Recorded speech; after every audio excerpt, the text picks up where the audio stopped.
So big news for former President Trump as the Supreme Court declines to speed up the ruling on Jack Smith's immunity case against him. Trump taking to Truth Social to celebrate the court's decision, saying in part, crooked Joe Biden and his henchmen waited 3 years to bring this sham case, and now they've tried and failed to rush this witch hunt through the courts. So here to react is Fox News contributor and former counselor to President Trump, Kellyanne Conway. Good morning, Kellyanne. Merry Christmas to you. Glad to have you with us. Good morning, Will. You know, I'm really fascinated to hear your analysis of this. Every time one of these indictments or one of these rushes to the courts seems to have been pushed by Democrats, it's resulted in a polling bump for Donald Trump. They seem to be banking, though, Kellyanne, on this idea that if they can just get a conviction before election season, that'll flip the polling. Do you believe that's true if one of these 4 criminal cases did come back in time with a guilty verdict for Donald Trump and he were somehow convicted? Set aside the likelihood. But if that did happen, would it flip the polling, Kellyanne?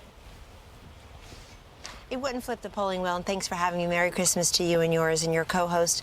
It wouldn't flip the polling. You see the Reuters poll when asked, would a conviction on any of the criminal counts make you vote for or against Donald Trump?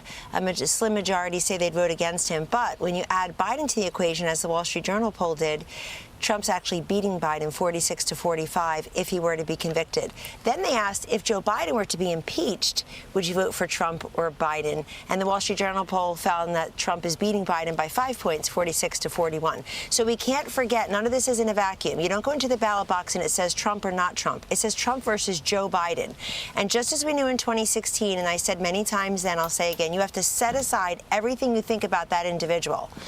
And in this case, Joe Biden and Kamala Harris's man-made crisis of an administration that has created nothing but hurt and pain domestically, at our border, in our communities, our big cities, in your grocery cart, at the gas pump, you name it, and abroad now. We can potentially, and people know this, it's a binary choice. It is not a referendum just on Biden. It is a choice between your life with Donald Trump and your life with Joe Biden. Look, this guy, Joe Biden, was vice president for 8 years, Will. He was the chairman of the Foreign Relations Committee. You would think a half a century in Washington would at least buy us a little grace and respect around the globe. Instead, we may have one foreign policy entanglement and national security disaster per year of the Biden administration. Afghanistan 2021, Ukraine 2022, Israel 2023, and it could be Taiwan 2024. President Xi Jinping has the guts to say to Joe Biden's face, P.S., I'm going to reunify. The synonym for that is invade Taiwan.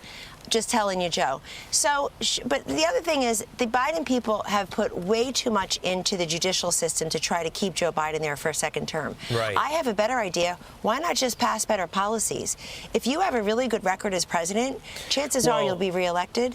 And they're just not. They can't beat him on policies, so they're trying to beat him through the judicial system. To your point, though, it's too late. It's too late to change your policies. That's why Trump's ahead. That's why Trump's ahead. Well, so here's what I want to ask you. In every swing state, that's why. Okay, if lawfare doesn't work, that seems to be plan number 1, lawfare.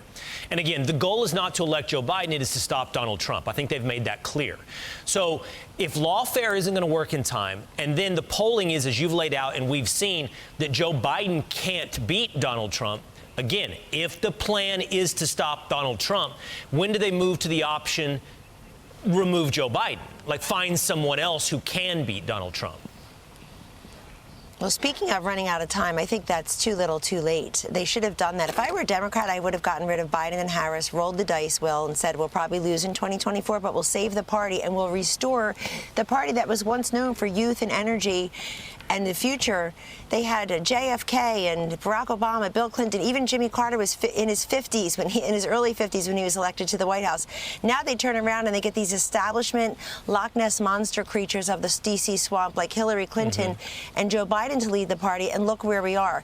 But I think it's too little too late. I think some Democrats like Gavin Newsom would rather this ticket just bleed out. Well, we'll see. I think Joe Biden's bigger play is to have all these third-party candidates to help him the way Ross Perot helped Bill Bill Clinton say in 1992. So Perot got 0 electoral votes, but he got 19% of the popular vote. Bill Clinton got 68.8% of the electoral votes and only 45% of the popular vote. That would be his play.